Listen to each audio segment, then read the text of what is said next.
GMA di makalayo sa TV5. Yan ang pag-uusapan natin mga kaparokya. Pero bago yan at bago natin simulan ang online viewership ng dalawang bigating noontime show sa bansa, ang It's Showtime at Eat Bulaga, ay humihiling ako na pakisubscribe ang aking YouTube channel.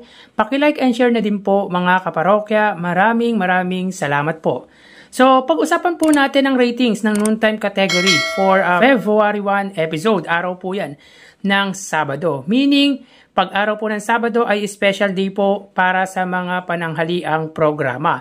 So, dito may kita po natin mga kaparokya na ang It's Showtime po ay may 5.8% at ang Eat Bulaga naman po ay may 3.4%.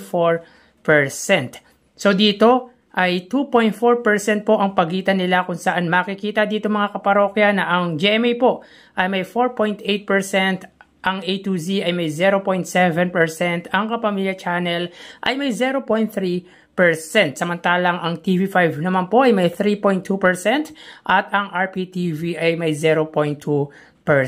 So yun nga mga parokya, bagaban di nila na-meet ang average ratings nila which are 7.4% sa It's Showtime at 4% naman po sa Eat Bulaga, ay makikita natin dito na hindi makalayo ang It's Showtime sa Eat Bulaga at di rin po makalayo ang GMA Network sa TV5 na kung tutuusin, kung reach at signal lang ay mas malawak ang naaabot ng Kapuso Network sa Kapatid Network. Ito po yung advantage ng nasabing noontime show at TV network ng mga kapuso. So, isa din yan sa dahilan kung bakit mas pinapanood dito sa aming bahay mga kaparokya ang It's Showtime ay dahil mahina po ang signal ng TV5 at RPTV dito. Bagay na malinaw naman po ang GMA network. Pero, ewan ko lang po sa ibang lugar. Pero dito po mga kaparokya ay hindi po malinaw ang TV network ng mga kapatid. Kaya mas madalas po ay pinapanood dito ay ang It's Showtime na para sa akin ay dapat ayusin po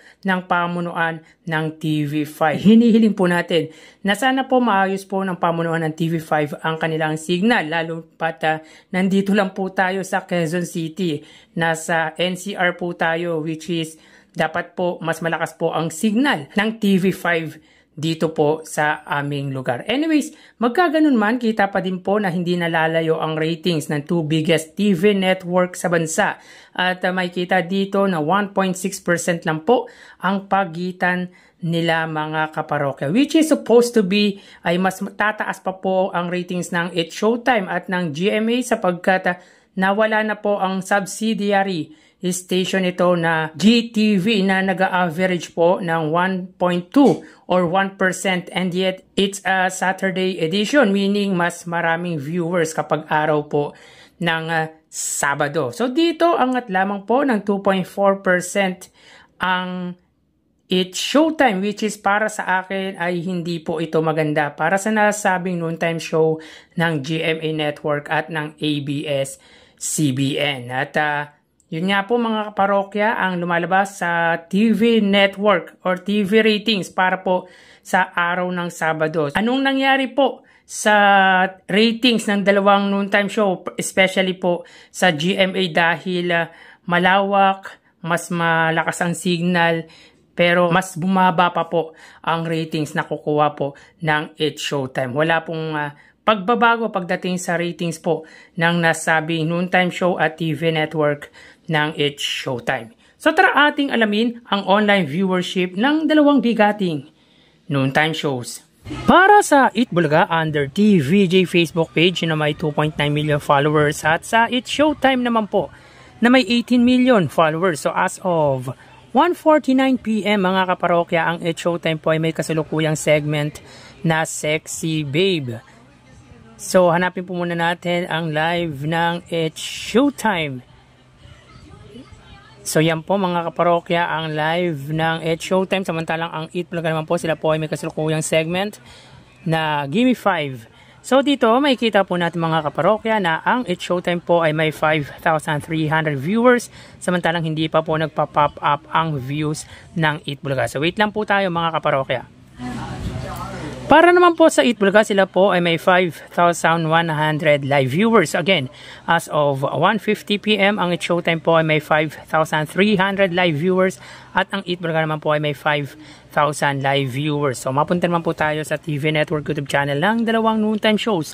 Unahin po natin ang Eat Bulaga under sa TV5 YouTube channel na may 2.27 million at sa Eat Showtime naman po under po yan sa ABS-CBN Eat Showtime na may 37.7 million subscribers or 37.8 million subscribers. So sa oras na 1:50 PM ang Eat Showtime under GMA Network, sila po ay may 21,000 viewers. Ang Eat Bulaga naman po under TV5 ay may 31,000 live viewers. So again, as of 1:50 PM ang Eat Showtime po, sila ay may 21,000 viewers under GMA Network at ang Eat Bulaga naman po under TV5 ay may 31,000 live viewers. So mapunta naman po tayo sa main YouTube channel ng Eat Showtime under ABS-CBN Eat Showtime na may kasalukuyan subscribers na 2.51 million at ang Eat Bulaga naman po under sa kanilang main YouTube channel Eat Bulaga TVJ na may 1.3 million. So, sa oras na 1:51 PM ang Eat Showtime po, sila ay may 82,000 viewers. Ang Eat Bulaga naman po, sila ay may 121,000 live viewers. So, again, as of 1:51 PM ang Eat Showtime, sila po ay may 82,000 live viewers at ang Eat Bulaga naman po ay may 121,000 live viewers. So, bali, ang total na nakuha po ng dalawang noontime shows ay ang total na nakuha po ng Eat Showtime ay 108,000 viewers at ang Eat Bulaga naman po ay 157,000 live viewers. So, again, ang Eat Showtime po ay may 108,000 total viewers at ang Eat Bulaga naman po ay 157,000 total live viewers. Yan po lumalabas sa kanilang online viewership as of 1:52 PM at bukas ay matutunghayan nyo na naman ang panibagong yugto ng ating online views update ng dalawang noontime shows. Magpapaalam na po ako sa inyo mga parokya. Mag-iingat po tayo. Thank you and God bless.